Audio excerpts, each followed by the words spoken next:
तो जो भी हमें सरकार से सुविधाएं दी जाती हैं, हम उनको गांव में जनता के बीच जरूर लेके आते हैं, क्योंकि ग्राम पंचायत सरकार की छोटी सी इकाई है। इसमें इतना बजट नहीं आता कि हम एक बहुत बड़ी ग्राम पंचायत में कार्य कर सकें। अभी भी आपके ग्राम पंचायत इस क्षेत्र की कुछ ऐसी प्रमुख समस्याएं जो इस बार डेफिनेटली ही हमारे क्षेत्र में सबसे ज्यादा समस्या इस टाइम कूड़े की है, क्योंकि हमारी ग्राम पंचायत में आबादी काफी बढ़ चुकी है। जगह जगह हमने डाला, हमने ढकिया के डंपिंग हाउस में भी अपने गांव ग्राम पंचायत का कूड़ा डलवाया। उन्होंने स्कूल में कोई कार्य नहीं किया। जब वो 28 साल स्कूल में मैनेजर रहे तो उन्होंने कोई ऐसा वहाँ पे कार्य नहीं किया। इवन स्कूल के गेट तक बच्चों के खेलने के लिए बंद करवा दिए गए।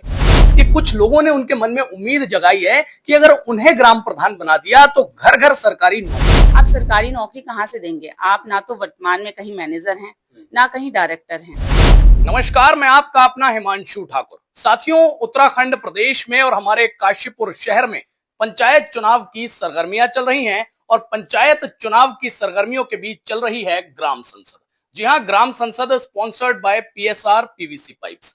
पीएसआर पीवीसी पाइप्स, हम समझते हैं कि जल है तो ही देश का कल है। आज ये ग्राम संसद का एक विशेष एपिसोड शुरू हुआ है कुंडेश्वरी ग्राम पंचायत में, और कुंडेश्वरी ग्राम पंचायत के निवर्तमान ग्राम प्रधान हमारे साथ मौजूद हैं। आज इनसे संवाद करेंगे, बातचीत करेंगे इनके बीते कार्यकाल को लेकर और आने वाले समय में जो ये एक बार फिर चुनावी मैदान में है, इस बार क्या थीम लेकर आए हैं, क्या कुछ करना चाहते हैं। तो आइए बातचीत की शुरुआत करते हैं, ग्राम संसद की शुरुआत करते हैं। मैडम नमस्कार, कैसे? बढ़िया सर। एक बार फिर आप लोग चुनावी मैदान में हैं, निवर्तमान प्रधान भी आप यहाँ के हैं। जी। जानना चाहूंगा इस बार किन मुद्दों को लेकर मैदान में? जी, इस बार हमारे जैसे पिछले 10 वर्षों से हम ग्राम प्रधान हैं। पिछले वर्ष मैं प्रधान थी, उससे पूर्व मेरे पति श्री संजय चौधरी जी ग्राम प्रधान थे। तो हमने गांव में काफी विकास कार्य किए हैं। गांव में सड़कें हैं, नालियां हैं, जगह जगह स्ट्रीट लाइटें हैं और सोलर लाइटें हैं। लोगों की वृद्धा पेंशन, विकलांग पेंशन, विधवा पेंशन, इस तरीके की पेंशन का भी किया गया है। आवास योजना जो भी सरकार से हमें दी जाती है, हमने गांव में प्रधानमंत्री आवास योजना का भी रहा है। काफी सारे मकान उसके थ्रू बनाए गए हैं। तो जो भी हमें सरकार से सुविधाएं दी जाती हैं, हम उनको गांव में जनता के बीच जरूर लेके आते हैं। आगे ये है कि आगे पिछले वर्ष 2.5 साल सभी का कोरोना में रहा, सब कोरोना पीड़ित रहे। उसमें जो भी गवर्नमेंट या सरकारी नौकरियों में होंगे उन्हें बहुत ज्यादा जानकारी होगी कि उनकी सैलरियों तक में कटौती की गई। तो उसी के कारण जो हमारी ग्राम पंचायती निधि थी उसमें भी कटौती गई, जिसके कारण हमारा बजट जो था वो बहुत थोड़ा हो गया। तो उससे हमें थोड़ा गांव में हमारे कुछ विकास कार्य रह गए हैं अधूरे, जिन्हें हम अपने आने वाले, अगर हम जीत के आते हैं, मैं पुनः प्रधान बनती हूँ, तो हम उन्हें पूरा करेंगे। और पहले क्या था कि गांव की जो आबादी थी हमारे, जब 2011 में जनगणना हुई तो हमारे गांव की आबादी बहुत छोटी थी, लेकिन आज की डेट में हमारे गांव में काफी आबादी बढ़ चुकी है। जैसा कि आप लोग भी घूम रहे होंगे गांव में, आपने देखा होगा कि गांव में नई नई कॉलोनियां कट चुकी हैं। तो उन चीजों में हमें काम करने में दिक्कत आई। दिक्कत का एक कारण ये भी था, जैसे क्योंकि ग्राम पंचायत सरकार की छोटी सी इकाई है, इसमें इतना बजट नहीं आता कि हम एक बहुत बड़ी ग्राम पंचायत में कार्य कर पाए। उसके लिए हमें क्षेत्र पंचायत हो गया, पीटीसी हो गए, या जिला पंचायत के सदस्य हो गए, विधायक कोटा हो गया, इन सबसे हमें मदद लेनी पड़ती है। लेकिन कोरोना के कारण हम ये कार्य नहीं कर पाए। इसमें क्या था कि जिला पंचायत सदस्य जो जीते थे वो विदेश चले गए, तो उनकी निधि बिल्कुल निल रही हमारी तरफ से, तो हमें उनके द्वारा भी हेल्प नहीं मिली। बाकी हमें जो बीडीसी रहे, आपके विधायक रहे, इनकी तरफ से भी बहुत ज्यादा मदद हमें नहीं मिल पाई, क्षेत्र पंचायत वगैरह से। तो उस कारण कुछ कार्य, भाई जो नई कॉलोनियां बसी उनमें सड़कें या नालियों का काम अधूरा रह गया, जो हमने सोचा है अगर हम फिर से आते हैं प्रधान बन के तो हम उस कार्य की ओर बिल्कुल ध्यान देंगे और कोशिश करेंगे कि उन सारी नालियां, सड़कें, लाइटें, जो काम हमसे छूटा है, हम उसे पूरा कर सकें। जी। अच्छा, बीते 10 साल से आप और आपके हस्बैंड यहाँ के ग्राम प्रधान हैं। मैं आप ही से जानना चाहता हूँ जो आपको लगता हो कि अभी भी आपके ग्राम पंचायत इस क्षेत्र की कुछ ऐसी प्रमुख समस्याएं जो इस बार डेफिनेटली हील हो जाए। हाँ जी, हमारे क्षेत्र में सबसे ज्यादा समस्या इस टाइम कूड़े की है, क्योंकि हमारी ग्राम पंचायत में आबादी काफी बढ़ चुकी है। सबसे ज्यादा दिक्कत हमें कूड़े की हो रही है। सरकार द्वारा हमें ग्राम पंचायत में ट्रैक्टर ट्रॉली दिए गए हैं और हमने उसके लिए कूड़ा उठवाना भी शुरू कर दिया था, लेकिन हम पे उस कूड़े को डालने के लिए डंपिंग हाउस या सरकारी जमीन नहीं है इस टाइम पे। हमने जगह जगह किराए पे जमीन लेके हमने जगह जगह वो कूड़ा डाला, लेकिन हर जगह वही आबादी का क्षेत्र है। अगर किसी के भी घर या कॉलोनी के पास हम कूड़ा डालेंगे तो कूड़े की गंदगी या उसकी स्मेल, कीड़े मकोड़े, मच्छर, ये सब बहुत होता है। तो सबने इस बात का विरोध किया कि भाई आप यहाँ कूड़ा ना डालें। हमने यहाँ पे गढ़वाल ब्लॉक है, वहां भी रेंट पे जमीन लेके कूड़ा डालना शुरू किया है। वहां भी वही दिक्कत थी, जगह जगह हमने डाला। हमने ढकिया के डंपिंग हाउस में भी अपने गांव ग्राम पंचायत का कूड़ा डलवाया, लेकिन उनका भी वही था कि भाई आपकी ग्राम पंचायत बड़ी है, आपके गांव का कूड़ा बहुत अधिक है, क्योंकि कूड़े में हर तरीके का कूड़ा है, तो हम उसे कहीं भी डालने के लिए हमारे पास व्यवस्था नहीं है। उसके लिए हमने सरकार से कह रखा है, अपील कर रखी है अपनी, कि जो स्कॉट फार्म में सीलिंग की जमीन है वहां हमें अगर कुछ जमीन सरकार उपलब्ध करवा दे तो हम अपने गांव वहां पे डंपिंग हाउस बनवा के हम उसमें कूड़ा थ्रो कर सकते हैं। लेकिन जब तक के लिए मैं अपने गांव के सभी ग्राम वासियों से अनुरोध भी करना चाहूंगी, निवेदन करना चाहूंगी कि वो पिन्नी का कूड़ा एटलीस्ट जलाएं और बाकी का कूड़ा अपने घर के आसपास या अपनी क्यारियों में गड्ढा खोल के, क्योंकि घरों में बहुत ज्यादा कूड़ा नहीं होता, गीला कूड़ा थोड़ा बहुत होता है, तो हम उसे गड्ढा खोद के दबा सकते हैं।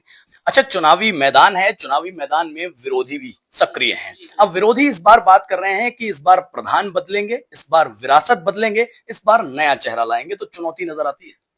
ये देखिए, जब भी विरोधी सामने होता है तो चुनौती तो होती है। विरोधी को कभी भी हम कहेंगे कि भाई अपना जो भी हमारे एंटी में हो उसे कभी हल्के में नहीं लेना चाहिए। तो विरोध चुनौती तो हमारे सामने है इस टाइम, लेकिन हमने पिछले विगत वर्षों में हमने कार्य भी किया है। और फिर थोड़ा ये होता है कि जब हम चुनाव में उतरते हैं तो हमारा पारिवारिक बैकग्राउंड भी मायने करता है। तो आप उनका भी पारिवारिक बैकग्राउंड देखिए और हमारा भी पारिवारिक बैकग्राउंड देखिए। वो पिछले 28 सालों से किसान इंटर कॉलेज के मैनेजर रहे हैं। उन्होंने स्कूल में कोई कार्य नहीं किया। जब वो 28 साल स्कूल में मैनेजर रहे तो उन्होंने कोई ऐसा वहां पे कार्य नहीं किया। इवन स्कूल के गेट तक बच्चों के खेलने के लिए बंद करवा दिए गए, जो पिछले 1 साल से खोले गए हैं। जब मेरे पति श्री संजय चौधरी जी स्कूल के मैनेजर हैं, वो अब वर्तमान में वही मैनेजर हैं, उन्होंने स्कूल के गेट बच्चों के खेलने के लिए खुलवाए। आज वो कह रहे हैं कि स्कूल में हम फुटबॉल ग्राउंड बनाएंगे। उस टाइम आज से 28 साल पहले तक वो ग्राउंड क्यों नहीं तैयार कर दिया गया? अब 1 साल में आप स्कूल में खुद जाएं और देखें कि स्कूल में कितनी तरक्की हो चुकी है। स्कूल में गरीब, क्योंकि किसान इंटर कॉलेज है, उसमें हर वर्ग का बच्चा पढ़ता है। अच्छा, गांव में एक प्रधान के पद का कितना बड़ा होल्ड होता है या फिर नहीं होता, ये आप बेहतर जानते हैं, क्योंकि 2 बार आप लोग प्रधान रह चुके हैं। अब मैं गांव से जब गुजर करके आया तो गांव की जनता इस बात से खुश है कि कुछ लोगों ने उनके मन में उम्मीद जगाई है कि अगर उन्हें ग्राम प्रधान बना दिया तो घर घर सरकारी नौकरी बांटे। देखिए, मैं या मेरे हस्बैंड, हम पिछले 10 सालों से ग्राम प्रधान है। ग्राम प्रधान कार्य कर सकता है, गांव के विकास कार्य में मदद कर सकता है, लोगों की अपनी पास से थोड़ी बहुत मदद भी कर सकता है, लेकिन सरकारी नौकरी हमारे क्षेत्र में नहीं आती है।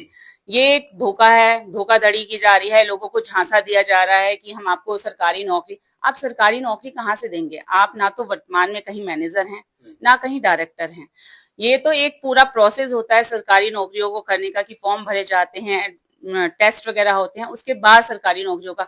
इसने ये बिल्कुल झांसा दे के बिल्कुल एक कहते हैं, एक एजेंडा सा चला देते हैं कि नौकरी नौकरी, क्योंकि वही है कि हर कोई चाहेगा कि भाई हमारे घर का बच्चा अगर सरकारी नौकरी में निकल जाए तो उसकी लाइफ सेट हो जाएगी। अच्छा, चौधरी परिवार बीते 10 साल में इस ग्राम पंचायत को एक लाइब्रेरी नहीं दे पाया और साथ ही साथ एक बारात घर की समस्या बड़ी जटिल यहाँ पर दिखाई देती है। तो विपक्ष ये भी कह रहा है कि अब की बार अगर हमें लाओगे तो बारात घर मिलेगा, लाइब्रेरी मिलेगी। मैं आपको इस पे छोटा सा वो दूंगी।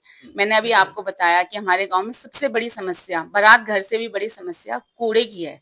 जब कूड़े के लिए हमारे ग्राम पंचायत के पास सरकारी जमीन नहीं है तो हमारे पास बारात घर के लिए हम सरकारी जमीन कहाँ? अगर सरकार हमें कभी आने वाले कार्यकाल में जमीन देती है, सरकार देती है, तो हम बारात घर भी बनवाएंगे, क्योंकि सरकार की योजनाओं के तहत काम होता है। हमारे अपने कहने से काम नहीं होगा। हम कहें कि हम सरकारी हॉस्पिटल तो हम नहीं करवा पाएंगे। सरकार अगर उस चीज की हमें सुविधा दे रही है कि बारात घर के लिए जमीन दे, कूड़ा केंद्र के लिए हमें जमीन दे, डंपिंग हाउस के लिए, तो जरूर हम करवाएंगे। लेकिन अगर सरकार हमें उस चीज के लिए अभी नहीं दे पा रही तो बारात घर का तो मतलब नहीं उठता कि हम बारात घर। सरकारी जमीन हमारी ग्राम पंचायत में उपलब्ध नहीं है वर्तमान में जी। तो कुल मिलाकर के आपकी माने तो जो संभव है वही आपने वादों में शामिल किया है, जो असंभव है उसका वादा ही नहीं। नहीं, हम झांसा नहीं दे सकते। हमारा काम झांसा देना नहीं है, लोगों की मदद करना है, विकास के कार्य में सहयोग करना है। जो भी सरकार हमें जो भी हमें सरकार सहयोग करेगी, जो भी योजना सरकार द्वारा आएगी वो हमारे ग्राम के वासियों को दी जाएगी। हमारा किसी की भावनाओं के साथ खेलना नहीं है कि आज हम झूठे वादे कर दें और कल को फिर हम उन्हें पूरा ना कर पाए। हम उतने ही वादे करेंगे जितना हम पूरा कर सकते हैं। जैसे कि हमने माना कि हमारे द्वारा कुछ कार्य छोड़े गए हैं, जैसे सड़कें, नालियां, क्योंकि ग्राम की आबादी बढ़ी, नई नई कॉलोनियां बसी हैं हमारे गांव में, तो हमें कार्य करने में दिक्कत हुई। और दिक्कत का भी मैंने आपको विवरण दिया कि हमें क्षेत्र पंचायत या जिला पंचायत या इन सबसे हमें हेल्प नहीं मिल पाई, तो उसी के कारण ये कार्य अधूरे हैं हमारे। दूसरा ये भी रहा कि जब 2011 में जनगणना हुई तो उस टाइम पे जनसंख्या कम थी। आज की तारीख में यहाँ की जनसंख्या काफी है, तो जो हमारी ग्राम पंचायत का बजट आता है वो 2011 की जनगणना के अनुसार आता है। तो बजट हमारे पास थोड़ा है, लेकिन उसे हमें देने के लिए हमारे पास ग्राम पंचायत काफी बड़ी है, तो उस चीज का भी हमने सामना किया। आने वाले कार्यकाल में जब जनगणना हो जाएगी तो बजट भी बढ़ के आएगा, तो हमें भी कार्य करने में गाँव में बहुत आसानी रहेगी। जी।